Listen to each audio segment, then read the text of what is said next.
नमो विष्णुपदाय भूतले श्रीमते भक्तिवेदांत स्वामी नित्य नामिने नमस्ते सरस्वती देवे गौरवाणी प्रचारिणे निर्विशेष शून्यवादी पाश्चात्य देशतारिणे वांछा कल्पतरुभ्यश्च कृपा सिंधुभ्यैव च पतितानां पावनेभ्यो वैष्णवेभ्यो नमो नमः। जय श्री कृष्ण चैतन्य प्रभु नित्यानंद श्री अद्वैत गदाधर श्रीवासदि गौरभक्त वृंद। हरे कृष्णा कृष्णा कृष्णा हरे हरे, हरे Ram Ram Ram Hare Hare. Hare Krishna. So welcome everyone back again to our series on Bhagavad Gita. This is, as I described earlier, based on a commentary of Sripad Ramanujacharya, which I have been learning from one teacher. So I'm kind of going over that. So till now we have completed till verse 36 of the Bhagavad Gita. So what I would be doing today is, we are starting from verse 36. That's the point where we are. But before going to verse 36, I would just, do a very quick summary of what we saw last time. Okay, so the main theme that we saw last time was that the reasons Arjuna gives, we saw parallel between the the Bhagavad Gita and Ramayana. Okay, so we saw that the various reasons that were given by Arjuna are also given by Lord Ramachandra in the Ramayana. So just like in Arjuna is saying, right, that how can I enjoy without, Kim no Rajyena Govinda, Kim Bhogar, how can I enjoy if all my relatives are killed? And ultimately, I'm doing all this for them only, right, for my family. So without them, Yesha Marte Kankshitam no Rajyam Bhoga Sukanicha. Without my family members, what kind of pleasure is going to be there when all my relatives have come and they have come to kill me? So then, even for the three worlds, why should I go ahead and kill them? So, these were the reasons that we saw between verse 32 to 35 last time. And interestingly, if you see in the Ayodhya Kanda of the Ramayana, Lord Ramachandra is saying similar things actually. You just have a look at some of these verses. See here, look at this one. Dharma martam cha kamam cha prithivim chapi lakshmana ichhami bhavata marte etat pratishrunumite. Ram is telling, hey Lakshmana, it is for your sake that I am desiring virtue, wealth and pleasure and even the earth. Everything is for you only I am desiring. Look at the next verse. Bratri inam sangrahatam cha sukhartham chapi lakshmana rajyam apyaham ichhami satye na yuddha malabe. Oh Lakshmana, I desire the throne only for the protection and happiness of my brothers. He's saying that Ram is saying, I want all this kingdom only for my brother's sake. I touch my weapon and swear this fact. He's taking promise on his weapons. Right. And later he's saying in one context when Lakshman is saying that Bharat will come and kill us and so on, Ram is telling, if Bharat is only going to come and kill, then why should I even fight? Let me be unarmed. Let him come and kill me. So the point here is, these verses which Arjuna is speaking, apparently similar things are being spoken up by Lord Ram also. Okay, so then what is the difference? Okay, so the difference basically is that while in the context of Lord Ramachandra, he is, expressing these feelings for his dharmic brothers like Bharat, Shatrugna and Lakshmana, here Arjuna is having these feelings for Duryodhana and company, which he is not supposed to have. Okay, so the feelings are right. The only problem is, where have you imposed these feelings? And in both cases, Ram also has these feelings for his brothers. Arjuna is also having all these feelings for his brothers only. But the problem is, Arjuna's brothers, or other cousin brothers, they have all been polluted by adharma. Hence, he's not supposed to have these feelings for them. Okay, so the point here is that the feelings are fine, but you are the problem is that Arjuna is exhibiting these emotions for adharmic people. Okay, even though they are his brothers. So just like Vibhishan was also there, right? So Ravan was his brother only, but still he did not have that compassion. He had love for him, but he did not show such a compassion. He decided, okay, if this person is determined to do adharma, then I will not be with him. Let him meet with death, no problem. When he died, when Ravana died, Vibhishan cried also. Okay, so the love was there. But on dharma and adharma, there is no compromise. So this is an amazing lesson that we are seeing here. All these feelings are very important to have. Whatever Arjuna is saying for his family members, one should have these feelings, but for only when the family members are dharmically situated. If the family members are straying away from the path of dharma, then one cannot have these feelings. Then these feelings become meaningless. Like we saw in the example of Vibhishan, who did not retain these feelings for Ravana, and neither did neither was Arjuna supposed to have such feelings for Duryodhana and company. But Ram had the same feelings for his brothers, but that was legitimate because Ram's brothers were all very well situated dharmically. Okay, so this is an amazing comparison or parallel we are seeing between Bhagavad Gita first chapter and Ramayana, where similar feelings are being echoed to brothers only, but in one place it is accepted and in another place it is not being accepted, right? So this is what is an essential summary of what we looked last time, right? So this is obviously from Sripad Ramanacharya and his followers. They are describing it this particular way. And again, if you remember, that is why we had seen this one amazing verse also by Yamunacharya, where he's saying, Asthana Sneha Karunyam Dharma Dharma Diyakulam Partham Prapanam Uddishya Shastravataranam Kritam. Asthana means where one should not show Sneha and Karunya. There Arjuna was showing Sneha and Karunya. Sneha means love, you could say affection, and Karunya means compassion. Where this must not be shown, he was showing. So the feelings were fine, but since these people were adharmic, we couldn't have these feelings. So this is where we are. Now we are continuing from this on, from text 36. Okay.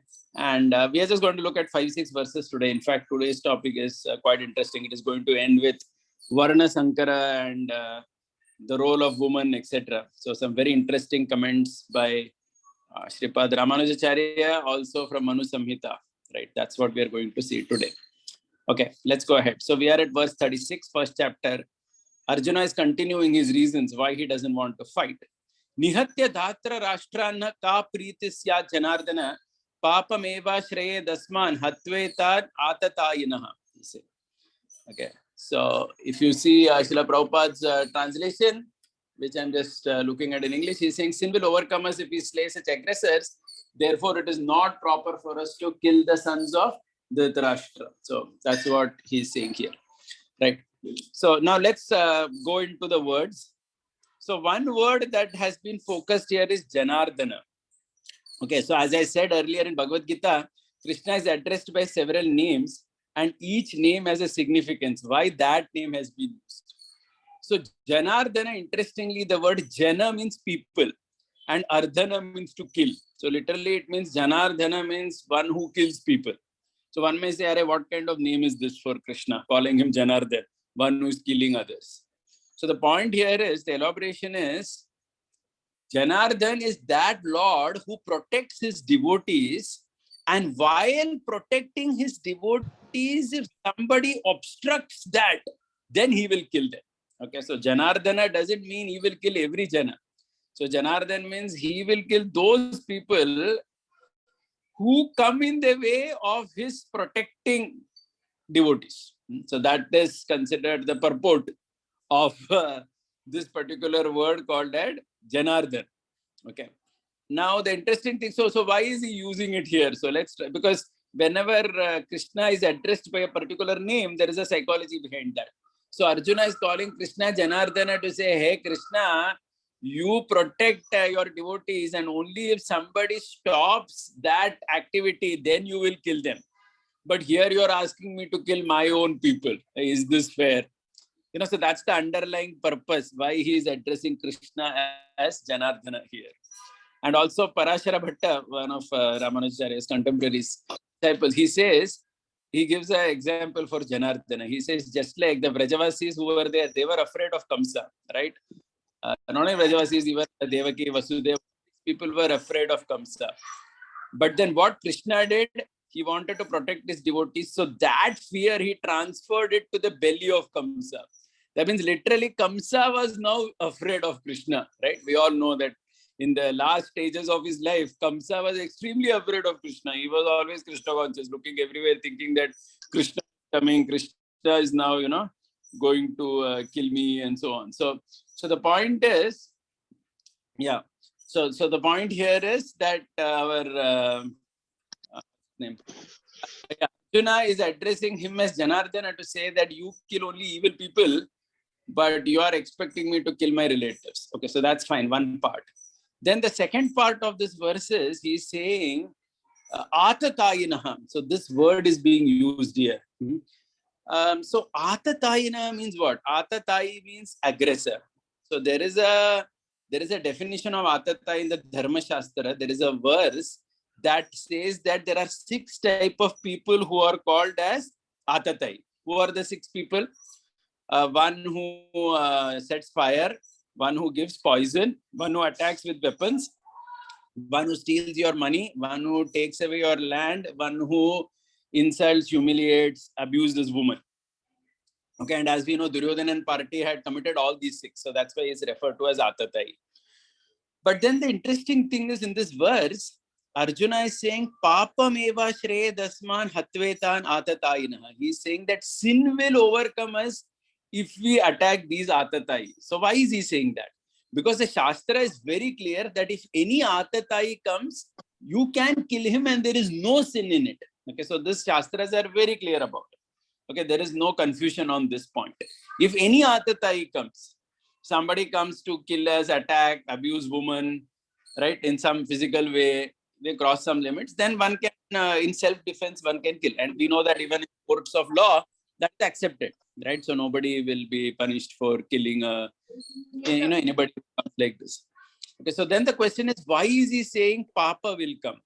Okay, so the reason why Papa will come is because, okay, killing Duryodhana is one thing, but then what about killing Dronacharya and Bhishma? So Bhishma and Drona, they also he will have to. So the problem of Arjuna is, yes, Duryodhana is Atatai. So I can kill Duryodhana. But along with Duryodhana, my teacher is standing. Dronacharya is standing there. And our he is standing. Bhishma Pitama is standing. Okay, so if I have to kill them also, then that will be sin. So that is the sin that he is thinking mentally.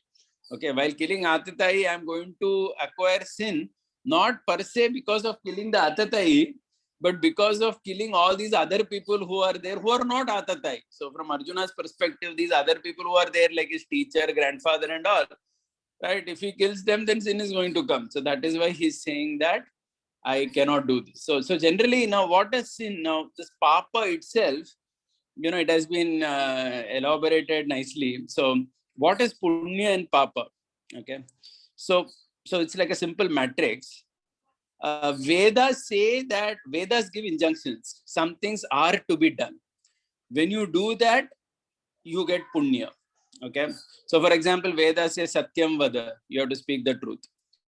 Vedas ask you to perform yajnas. Vedas also ask you to serve elders, serve your guru, plant trees. So many things Vedas give injunction. If somebody does all this, one gets punya. And then Papa means what? So one doesn't. So Vedas says some things are to be done, and they also say some things are not to be done. Okay. So when they say some things are not to be done, if you do that, then Papa we get. And also when we don't do what the Vedas say, then also some kind of Papa comes on us. Okay, so this is also explained. So for example, it is said that, like in technical language, we say this, there are 2 types of karma. One is called Nitya karma and one is called Kamya karma. So Kamya karma, which the Vedas says is optional. For example, the Vedas may say, do this yajna to go to the heaven. So let us say I'm a devotee, I'm not interested only in doing this. I'm not interested only to go to heaven.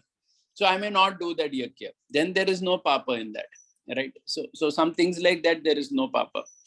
But then when Vedas say that, for example, one has to do the final rites of his parents, etc., right? Whenever that time comes, that must be done. That's considered like Nitya Karma, the Shraddha ceremony and, those things like that. There, if you say, no, I will not do it, then that invites papa. So that's why in Vedic, in our tradition, there is this understanding of some things are Nitya Karma, which everybody must do, and Kamya Karma, which are all optional. Okay. So Nitya Karma, if one doesn't do that, then also there is papa.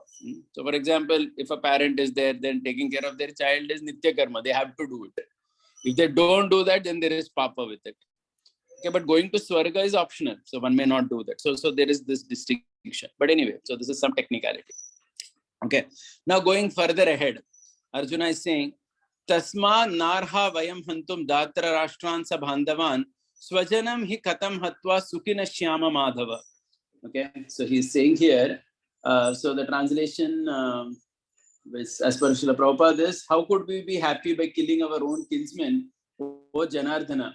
Okay. So that's the basic point, right? Swajanam hi katam hatva. By killing one swajana, how can I be happy? That is what he's saying. Tasman narha vayam hantum dashtra rashtra sabandhavan. So all these relatives of Datra Rashtra, Dhritarashtra Putra who have come, right? They are all my swajana, and by killing my swajana, how can I get happiness? Now again, if you go back to Ramayana, here there is a verse that is very similar to this, right? So here our Lord Rama is speaking this. So I'm reading this. It says, Yadvina Bharatam Tvam cha Shatrugnam chapi manadha bhaven mama sukham kinchid asma tat kurutam shiki. He's saying that I cannot enjoy without, if there is any happiness that I could enjoy without Bharat or you or without Shatrughna, may it be burnt to ashes. Okay, so he's saying that Ram is telling Lakshman, if there is anything in the world like happiness, which can come to me, but Bharat, Lakshman and Shatrughna will not get it. Like that, if there is some happiness. Okay, so the Ram is telling, if there is some happiness that I could potentially get, but my three brothers, Bharat, Lakshman and Shatrughna are not going to get it, then let it be burnt by fire. I don't want that happiness, he says. Okay, so Ram is telling this. So again, if going back to this particular verse, Swajanam hi katam hatva sukina syama madhava. So he's saying, what is he saying? That what is the use of this happiness without our brothers? That's what he's saying. So the feeling is similar to Lord Ram, Arjuna's feeling, but again the same problem, right? Here it is focused on adharma people. So there you cannot have such feelings. Once that, so if you see, so it seems a little bit crude, but this is the point, that if someone takes to the path of adharma, then you cannot maintain such feelings for them. Now again, please remember, this is unlike, this is not just about faith. This is not about faith. It's not like someone doesn't have faith in a particular form of God, then we don't feel the same things towards them. No, this is talking clearly about the problem with Dhritarashtra Putra here is that they had taken to the path of adharma. Okay, so that subtle distinction has to be made. Okay. So the Swajanam word has been elaborated here. Okay, let's go ahead. Now the next one. Okay, 39th verse. Katamna nyayam asmabihi papa dasma nivartitum kulakshaya kritam dosham prapashyan adbir janardhana. So he's saying here, Katam se nyayam asmabihi papa dasma nivartitum. Kulakshaya kritam dosham prapashyadbir janardhana. Right, so I just read that. So the translation is, O Janardhan, although these men, their hearts overtaken by greed, see no fault in killing one's family or quarreling with friends, why should we, who can see the crime in destroying a family, engage in acts of sin? Okay. In fact, there is another verse that talks about mitra drohe chapatakam. Yeah, sorry, I think I missed that. Kulakshaya kritam dosha mitra drohe chapatakam. Yeah, that was the previous 38 verse. Okay, so we're looking at 38 and 39 together. I was looking for that. Okay, so what is being said here? So first thing is being said that is very simple, that due to Loba, due to Loba, what has happened? Loba means greed. That is verse number 38. Due to Loba or greed, our Duryodhan upahata chetasa cheshtah. That means he wasn't, because of greed, he was behaving the way he was, right? Where he was not ready to give anything, even land under the tip of the needle and so on. So that was because of Loba. And what was he ready to do? Arjuna is saying kulakshaya kritam. Kulakshaya means he was ready to destroy the entire kula, and that is called as a dosha. And mitra drohe cha patakam. Okay, so here the commentary is that there are two words here. If you see verse 38, one is dosha and one is pataka. Dosha actually means a fault. Pataka means, pataka is considered much worse than dosha. Okay, patakam is considered a very serious sin actually. Okay, and the destination for patakam is considered hell only. So here, interestingly, destroying the kula, Arjuna is referring to that as dosha, but cheating one's friend, mitra drohe, if you see this particular word, mitra drohe, that means being an enemy to one's friend is considered patakam. That means one goes to a very serious hell for doing that. So that's what he's saying. Okay, so why does he say this? So let's look into the words. Now, again, the beauty of Sanskrit language. In English, generally, mitra, we translate it as friend, and that's about it, right? I mean, there's only one translation for the word mitra. But in Sanskrit, the word mitra means someone who knows everything about you. Okay, repeat again. Mitra means someone who knows everything about you. He's called as mitra. Why is he called? So then why is the word mitra used? So some of you will know some Sanskrit. You would know that even the sun is called as mitra. Channo mitra shambarunaha. Mitra is also, sun is also called as mitra. Because the sun knows everything, right? There is nothing that the sun doesn't know. And the sun is, having its entire brightness and so on. And also as a devata, the Surya devata has that ability to know everything in the universe. So friend is addressed as mitra in Sanskrit in this context because he is someone who knows everything about you. Okay, so when can we call somebody as our mitra? If you want to go into the semantics of the word, then it is when that person knows you in and out. And many times it is seen, indeed, it is like that, right? Like especially with, let's say, even with teenage children, sometimes we see this point that their parents don't know many of their secrets. But if you talk to their friends, they know many things about them. They know so many things about them. Because people are very open with their friends. They say everything, right? Especially in a particular age. Everything about their life, they tell their friends. But even with their parents and even with their siblings, brother and sister, they may not say everything. But with a friend, they share everything. That is why friend is called as mitra, one who knows everything about you. Okay, I like this point very much because what is happening here is these words in Sanskrit language, they are having an amazing meaning that they carry with it. When we just call it as friend in English, then that entire charm is lost. But in Sanskrit, that word mitra, which is there, conveys something, it has an attached meaning with it, which is inseparable and which also connects to the sun and so on. So anyway, interestingly, our Arjuna is saying mitra drohe cha patakam. He's saying that to be a droha to your mitra. Okay, and this is correct also. This is also an amazing point. That means someone who is your mitra, there is one verse, unfortunately I didn't note it down, it's in the Dharma Shastra. It says how you should be mitra to somebody. It says that just like, suppose if you're wearing a cloth, you're wearing a dhoti or something, and that dhoti is falling off, that cloth is falling off, sometimes it becomes loose, right? We all know that when we wear dhoti, we dance in kirtan, sometimes the dhoti becomes loose. then immediately what do? We don't wait for it to fall down. The moment it becomes slightly loose also, we immediately tie it up, right? We immediately tie it up and again start dancing. So similarly, this verse says one should be a friend like that. When a friend needs something, before anything happens, one should be there to help the friend. And such a person only is called as a mitra. Okay, this is the definition of this word mitra. Just like when the cloth falls off, a person immediately protects his own cloth. Similarly, one should help one's mitra.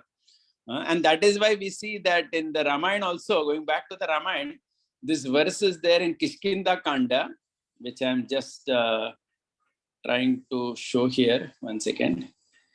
It is verse number 17 of the 5th chapter. Yeah. Look at this one. It says, Tvam vayasosi hridayaha mehi ekam chanau. Sugrivo Raghavam Vakyam iti uvacha prahrishtavat. When Ram and Sugriv take the oath of friendship, there is an oath of friendship they take.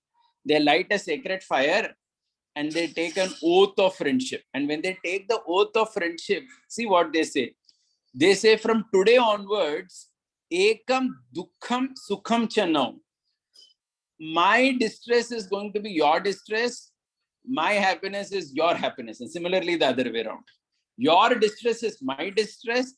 Your pleasure is my pleasure. And Ram follows it also. Last time also I made this point, right?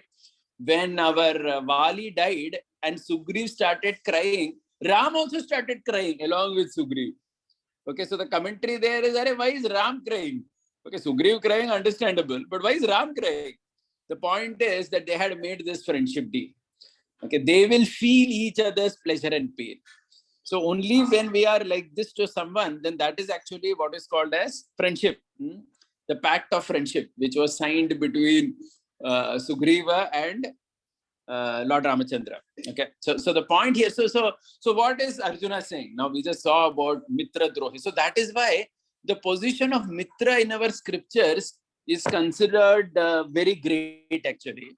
And if somebody does Mitra Droha means acts as an enemy to someone who was your friend. Okay, so let's say we had a Mitra, that means we had a Mitra who helped us in need, who knew everything about us, who shared confidential secrets with. But suddenly we become the Droha of that Mitra, then there is a hell for that, Patakam. That is considered a sin as per Shastra, Dharma Shastra. That is what our Arjuna is saying here. Now one may say, why is he saying like this? Okay, who is this friend that he is addressing here? Okay, so the understanding is, so now we are going to look at the whole verse again. Yadyapi na pashyanti. So what he wants to say is, Arjuna wants to say that Yadyapi na pashyanti, even though these people cannot see, why they cannot see? Lobo pahate chetasa. Because of greed, they cannot see. What they cannot see? Kulakshaya kritam dosham. They cannot see the fault of destroying the dynasty. This will be elaborated later. And they also cannot see mitra drohe cha patakam. That by doing such a war, we are becoming droha to our mitra. Okay, we are becoming enemy of our friends. And we are going to get a special hell for that. So one may say, why is he saying like this, right? Why is Arjuna saying like this? So the commentary is that Arjuna is saying like this because Arjuna also had so many friends. Arjuna is not talking here about his friendship with Duryodhana in this context. It is said that there were so many mutual friends in the war. Like Arjuna had a friend called Bhurishrava. So Bhurishrava, who was the son of Somadatta, was a very good friend of Arjuna. And Bhurishrava was on the other side and Arjuna was on this side. Similarly, it is said there were many friends who were there in opposite side of the two armies. Somehow, because of destiny or whatever, right? So many cases were there like that. Like Nakul Sahadev were on this side, but their mama was on that side, Shalya. So many such situations were there where people who were actually once very close friend was on the opposite side. And this war meant that you would have to become Mitra Droha. And that is what our this personality is saying, our Arjun, is saying that I will have to become Mitra Droha and I will be the cause of Mitra Droha of other people.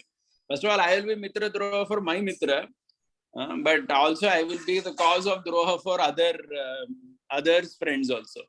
And hence I will go to Patakam. I'm going to go to hell. Okay. So in this way, in this context, I'll just go again to the Ramayana. In the Ramayana, there is this beautiful description of when Bharata is coming with his army towards Chitrakoot. At that time, it is said that our Guha, he sees Bharat coming. And there is one Ramayana in Tamil called as Kamba Ramayana. So this Kamba is a famous author of this particular Ramayana, which is written in Tamil language. And there he says something very interesting about this particular scene, about when Bharat is coming, what is Kamba feeling. Okay, so it's in Tamil. So I'm just going to ask my son to read it. And then I will, describe it. I'll just describe that verse.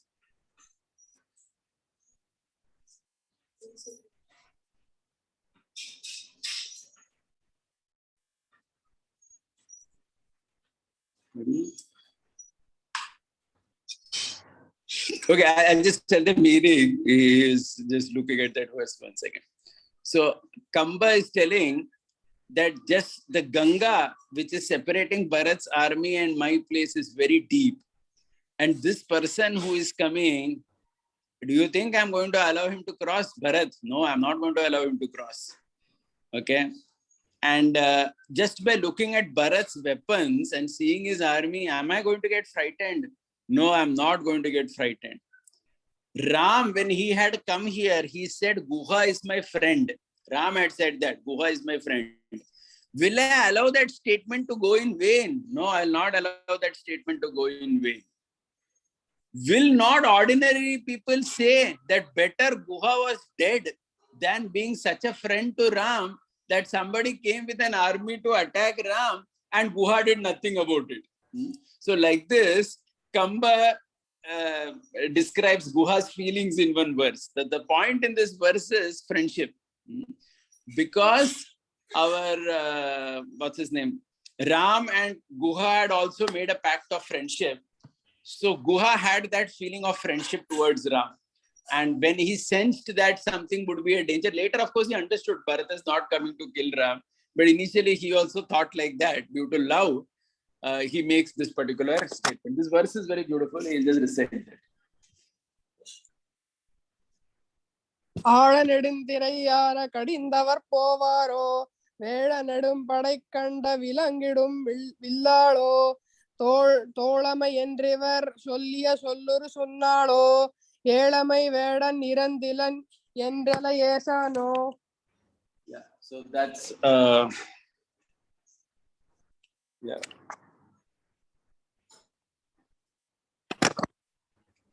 Yeah, so this is a verse from Kamba Ramayana. So again, this is talking about friendship. Okay, so let's go ahead now. Let's go ahead in our description. The next verse in this particular chapter, Arjuna is saying, Kula kshaye pranashyanti kula dharma sanatanaha. Right?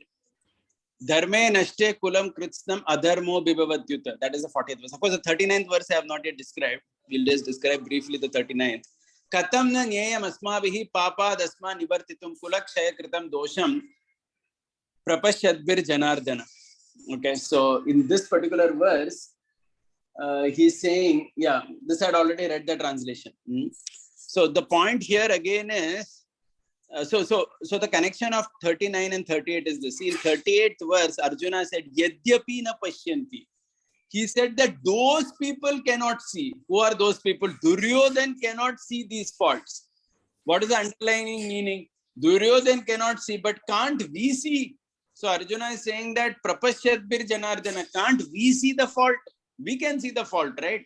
Duryodhan may not be seeing the fault of Mitra Droha is happening in this war, but we can see that fault. Katam sa nyayam asmabihi. Now, this is a very interesting point. Nyayam asmabihi means we understand these things. And hence, papa dasma nivartitum. Hence, the sin is greater. Okay, so the understanding here is, which is again a correct understanding technically, that when you know that something is wrong and you do it, the result is more severe. Okay, so that's considered in our Shastra, it is like that. जो जानबूझकर पाप करता है उसका reaction ज्यादा रहता है. He has to pay a heavier price if he knows. Okay, so there are 2-3 things. One is unknowingly doing sinful acts. Other is knowingly doing, but then you repent. And the worst is knowingly you do and you don't feel any moroseness also about it. Okay, that's considered the worst. And such people are really kind of, the Shastra condemns such people. Okay, so like in the 7th offense also we say, right, that sinning on the strength of the holy name. That means knowing that I am doing a mistake and not feeling any regret about it and just continuing it. So that's considered very dangerous. That's considered. So that's what he's saying here. Arjuna is saying, Katam sanyeyam asmabihi. We people understand. Yadyapi na pashyanti. They don't understand. Duryodhan doesn't understand. He's ignorant. He cannot understand the fault in the war. But we can understand. And since we can understand, how can we do such things? Kulakshay, how can we do this dosha? How can we destroy Kula?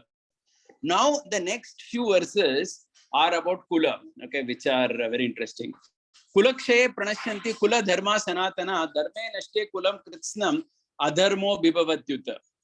He's saying Kulakshaye pranashyanti. He's saying we are going to cause the destruction of Kula. Okay, so here again the commentary is amazing. So how do you destroy Kula? There are 3 points being said here, how Kula gets destroyed. First thing that is said is Kula dharma means at 3 levels Kula dharma has been explained. Kula dharma is explained in 3 ways. First, Kula dharma means some occupation by your Kula. Like for example, let us say there is a weaver community. Okay, like in India, we always say, right, there were many communities in India who were quite artistic, who knew to do certain things with hand weaving, etc. But these British people, when they came, what did they do? They intentionally would, kill, they would cut the fingers of many of these expert weavers in Bengal, just so that their cloth from Manchester can sell. So this is actually Kula Drohi. They're very special hell for such people. So this is considered terrible, because what has happened is that entire Kula dharma, see, because in India, if you see carefully now, each Kula, each community, Jati, had a particular occupation, and they were very good at that occupation. And that occupation always had to be protected. Okay, one cannot, so this is one danger also. Nowadays, if you see now, because in our secular education, what is happening is, many of the traditional occupations or traditional ways in which people understood things, they are over a period of time getting destroyed. Okay, so just like, for example, many things. If you see so many Kulas in India, like if you see in South India, in Kerala, there are these Nambudiris, so that is the caste of Brahmins in Kerala. They're very good with traditionally with Ayurveda, astrology and all. And Ayurveda means not the college going degree Ayurveda, but traditionally they would learn these things. Okay. But suppose if such a Kula gets destroyed, Kula can get destroyed in many ways. Either Kula can get destroyed when children are not produced enough, which is also one danger, right? Okay. But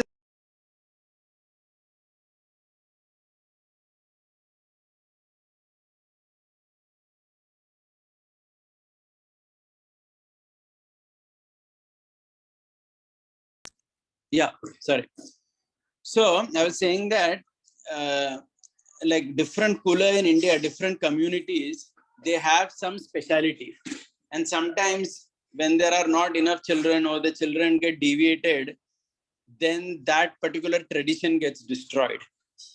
And that is considered a real danger in one sense, because that skill is not getting protected properly. Okay, so that's one type of Kula dharma which can get destroyed. That means occupation. Another type of Kula dharma, he says in the commentary, is that every family does some type of pious activity in their family. Like, for example, some family may have the tradition of doing annadan. Some family may have the tradition of planting trees. They may be in that family only, that tradition may be there, that we should plant trees whenever possible. Or some family would have this strong thing in their family. Their father, grandfather would always do annadaन. Or some family would contribute towards dharma chatra. That means, to make places in pilgrimage places, they make rooms, etc., right, where guests can come and stay and so on. So the point is, in every family, there is certain type of punya which normally they keep doing because their father did, grandfather did, and so on. So that is also considered Kula Dharma only. So Kula Dharma, one type is occupation, another type is pious work done by that Kula. That is also considered, and that also gets destroyed when the Kula is destroyed. And the third thing is the supreme Dharma, Prapanna Kula. So this is a term in Sanskrit. Prapanna Kula means families that are surrendered to the Supreme Personality of Godhead are called as Prapanna Kula. That means the Kula which has done Prapanna. Prapanna means Sharanagati, surrender to the Lord Krishna. So that also is a Kula Dharma. So in some families, if that tradition has been imbibed, that we should dedicate ourselves completely to the Supreme Personality of Godhead, then that also becomes their Kula Dharma. And such Kula Dharma also gets destroyed when the Kula gets destroyed.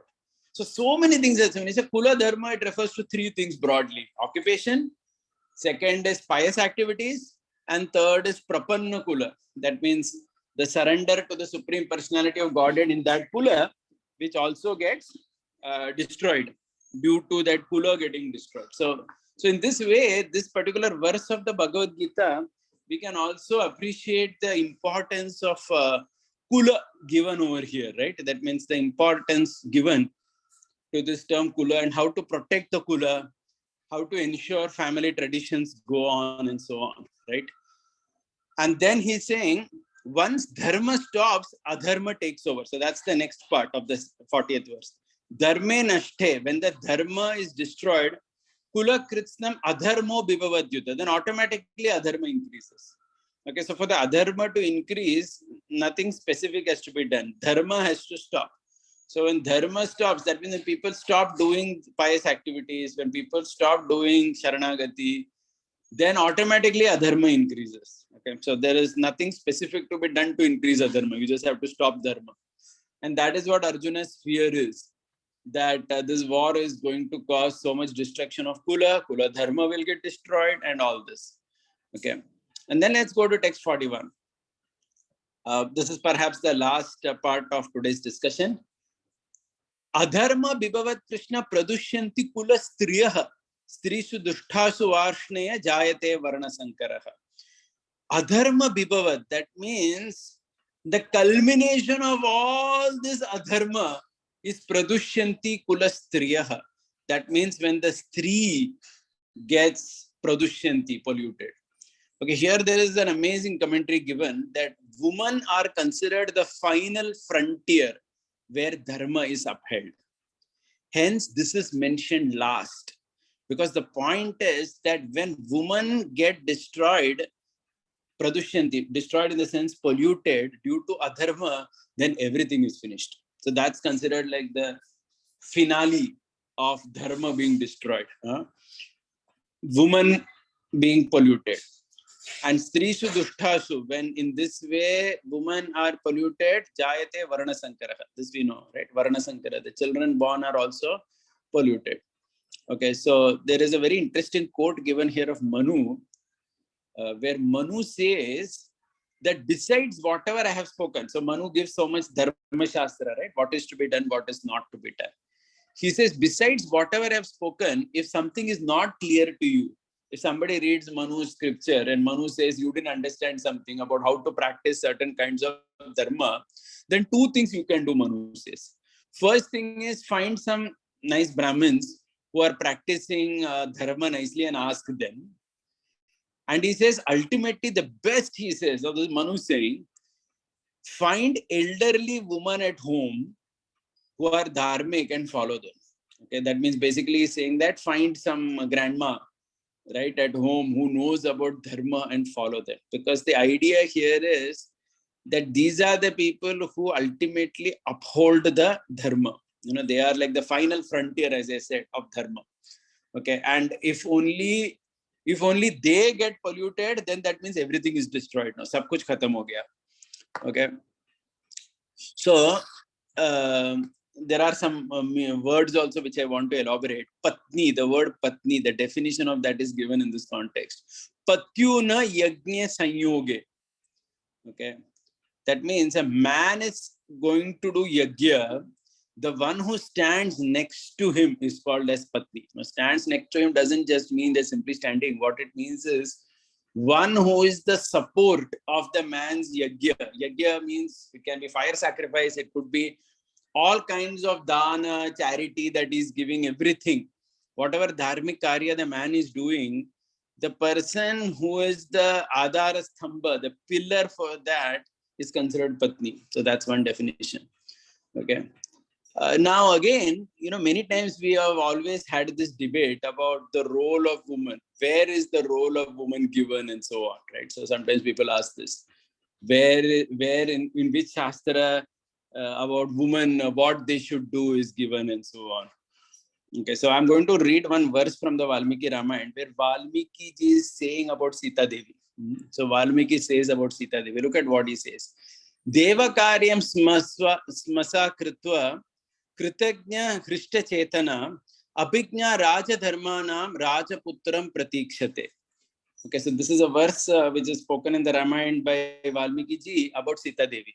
So what he's saying is, Rajaputram pratikshate. When Lord Rama had gone somewhere, suppose Ram goes somewhere, either he goes for his work in the whatever, right?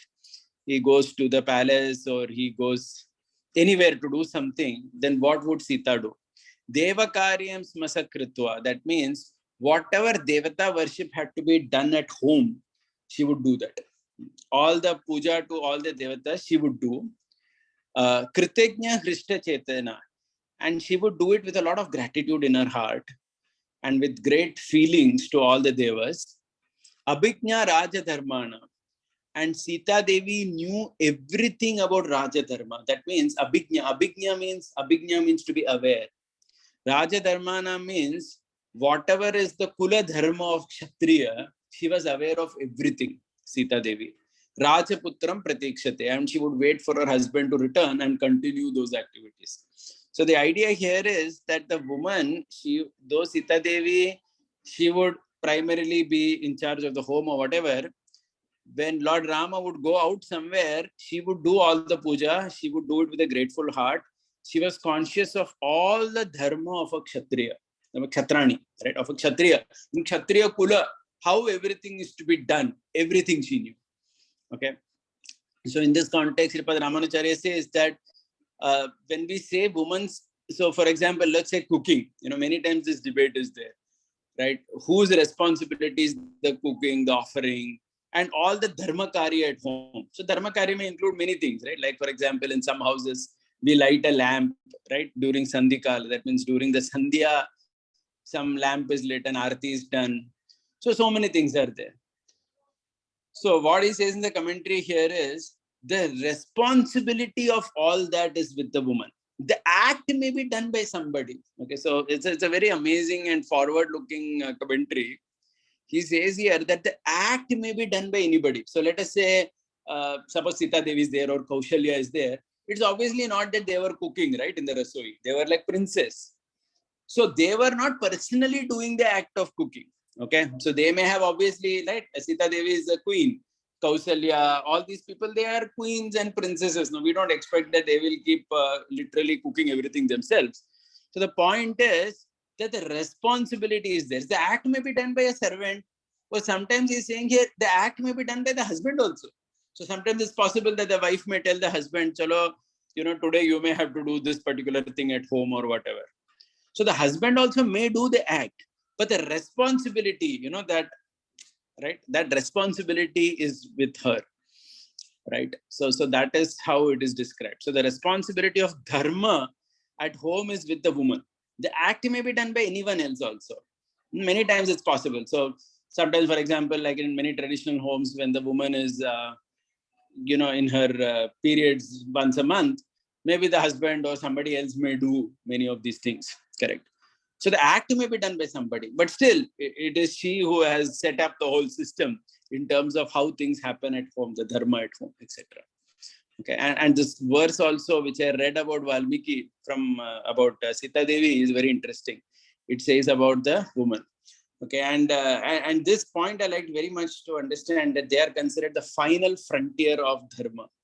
If they are destroyed, everything is destroyed. So it's quite illuminating, and it's quite frightening also in one sense to think about it.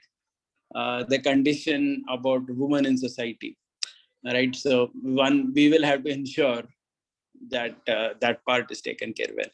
And we're going to see the really last verse today, 1.42. Sankaro naraka eva kulagnanam kulasya cha patanti pitaro hesham lupta pindodaka kriyaha. So he's saying Sankaro naraka eva. So those who create Varna Sankara like this, they go to hell. Why do they go to hell? Kulagnanam kulasya. Arjuna is saying two types of people go to hell. One is kulagna. Kulagna means one who destroys the kula, and one whose kula is destroyed. Both these people, he says, go to hell. Both these people go to hell. And why do they go to hell? And not only they go to hell, even their forefathers fall down. Why do their forefathers fall down? Because all the Pindaka and Udaka, Pindodaka Kriyaha, Pinda and Udaka, there are two words used in Sanskrit here, Pinda and Udaka. Pinda means the solid offerings given. Like in Shraddha ceremony, there is one thing called solid offering given. Like rice is served to the Brahmin who represents the Vishnu and so on, right? So that is Pindaka. And Udaka means like there is tarpan, there is water offered. Right? Like in every family, we see that people go to Ganga or various holy rivers and take the water and offer that in the name of their forefathers. That is called as Udaka. So Udaka means tarpana with water. And Pinda means actual Shraddha, actual cooked food that is offered. So these two things are there. Pinda and Udaka, both are not offered. Because both are not offered, their parents, their forefathers also go to hell. Okay, their forefathers also go to hell. So why this Pinda and Udaka is important? It is said that when someone offers Pinda and Udaka to their forefathers, in whichever form they may be, they get the benefit of that. So it is said that suppose if the forefathers in the form of a cow, he will get grass, she will get grass. Forefather is in the form of a lion, he would get whatever the lion eats. Okay, so the Pinda and Udaka which is offered here by this person in the name of his father, grandfather, great-grandfather, mother, grandmother, great-grandmother, goes to them in whichever species they may be. Okay, so I'm just reading this final verse from Dharma Shastra, which is connected to this verse here. Jivito Vakya Karanat Pratyaptam Bhuri Bhojanat Gaya Tat Pindadanacha Tribi Putrascha Putrada. So this is a Dharma Shastra verse that says the duty of a son, Putra. Putra ka duty kya hai? Teen thing. Jivito Vakya Karanat. When alive, he should listen to what his parents say. Okay, which many people find difficult, but that's what the Shastra is saying, that you must listen to what your parents say. Pratyaptam Bhuri Bhojanat. When they die and they depart from the world, one should do Shraddha and serve a feast in their honor. Gayatat Pinda Danacha, and at least once in one's life, one should go to Gaya after one's parents are departed and do Shraddha in Gaya for the parents. Tribi Putrascha Putrada. One who does these three things is called as Putra. Otherwise, one is not. Okay, listening to the parents when they are alive, doing Shraddha and giving a feast when they have departed, and at least once in lifetime going to Gaya and doing Shraddha, like Chaitanya Mahaprabhu did for his father, Jagannath Mishra. Right, so these are the reasons which Arjuna is giving here, why he doesn't want to fight the battle. So this is what we saw today. Hare Krishna. If there are any questions, I'll take now. Otherwise, can I go ahead? Yes. Prabhuji, you said whatever offerings that we make, it goes to our forefathers, like the animal species. So, so is it like, let's say my grandfather, he is into some other life, and if I do something for him, so is it gonna help him in his next life because he has a contribution in my life as well, like, through his son.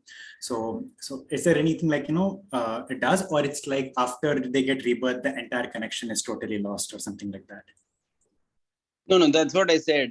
So whichever what the Shastra says is, whichever species the forefathers may be, they have changed their body, right? They may be in some other species. Mhm. They obtain that benefit in the form suitable to them. The commentator here says that if they are a bird, they will get worms to eat, because that's what bird eats, right? Yes. If they are a cow, they would get grass. So whichever form they are, they will reap the benefit of the son or the grandson of the past life offering this in the name of Vishnu. Because that is offered to Vishnu, na? All these offerings. So It applies that... to the humans also, right, Rohit? Huh? It applies to the humans as well, right? Yeah, obviously it applies to human. I mean, when we are saying that it applies to the grandfather who has become a bird, then why not apply to the grandfather who's... that is given. So I need not even say about it. Oh, okay. But giving a very extreme example that even if they were in such species, even then they get a benefit, because that Vishnu Prasad is being offered to them. That's the idea here. And one more question, Prabhu, if I can. Yeah. So, so you spoke about two things. One is Nitya Karma, and there is another, like, which is optional. So, like, of course, we have many times discussed about, like, the cancelling policies of the shlokas, which is not to be done. But at the same time, in Gita, Krishna's also assurance is there that, whatever you, like, you lack, I fill it up for you. So, yeah, so like there are many things right now in this life, let's say basic thing, like, in Panchang that we never get to follow. At least people like me who has never been in touch with astrology, we never get to follow. Similarly, there are many things. And it is not like, it is like one of the unknowing or unintentional sin that you mentioned of 3. Right. So how, like, does that verse applies to us? And if yes, then what is the position of these injunctions or instructions at the same time Krishna's instruction? Okay, see, first of all, Krishna's instruction in the Bhagavad Gita is, if you see, I think you're referring to 9.22, it says that one who is constantly thinking of me, to him I provide what he lacks and, protect. Yeah, exactly. Ananya Chintayanto Mam Yejana Paryupasate. So that, first of all, that verse itself is talking about a bhakta who's at a very higher level, right? Because talking about someone who's so helplessly always thinking about Krishna that he may not be able to do certain things. Like Madhavendra Puri says, I can't do all these things. I'm unable to do all the Shraddha for my parents and so on, because I'm so engrossed in thinking about Krishna that I'm genuinely unable to do anything. Okay, so then that is completely different thing. But in the context of ordinary people, I mean, everybody has time for everything, right? I mean, people watch IPL match, they go here, there, right? I mean, even normal practicing, some kind of, those who are practicing some kind of spirituality, it's not that they are always only helplessly thinking about Krishna. Correct. Their life is such that so many other things are going on. Hoteling is going on. So many other things are going on.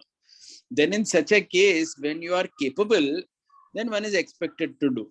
And it's not very difficult to do these things. Many times, some of these points which we are saying, yes, comes in family tradition. It can be learned. It is just simply done. So it's not even like this tarpana to the forefather and all. Someone's father is dead and gone, departed away, then on Amavasya day they offer some water like that. So it's there in every family culture, like on Amavasya.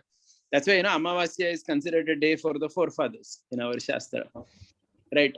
And some kind of small ritual is done just to remember them in gratitude. So the point is, see, if someone is so helplessly thinking about Krishna that he's genuinely unable to think about his forefathers at all and do anything like Madhavendra Puri, it's a different thing.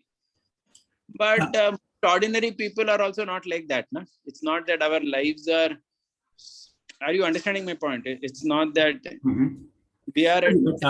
as you said, like, that verse was supposed to be for, like, for the bhakta who is like helplessly thinking about Krishna. So this Ananyas chintayanto mam. Ananyas chintayanto mam ye jana paryupasate. What is that verse? That is the verse, right?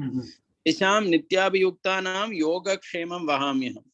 It is talking about Ananya Bhakti in a sense. Of course, we are also aspiring for Ananya Bhakti. Yeah, as in like when you said that, Vaishnava is like a concept, and like, sometimes we, at least for personal level, we are not supposed to consider ourselves to be the Vaishnava. So sometimes, yeah. Yeah, we are aspiring. I mean that's not just humility, but that's a reality. Not that you're there. That makes sense. Yes.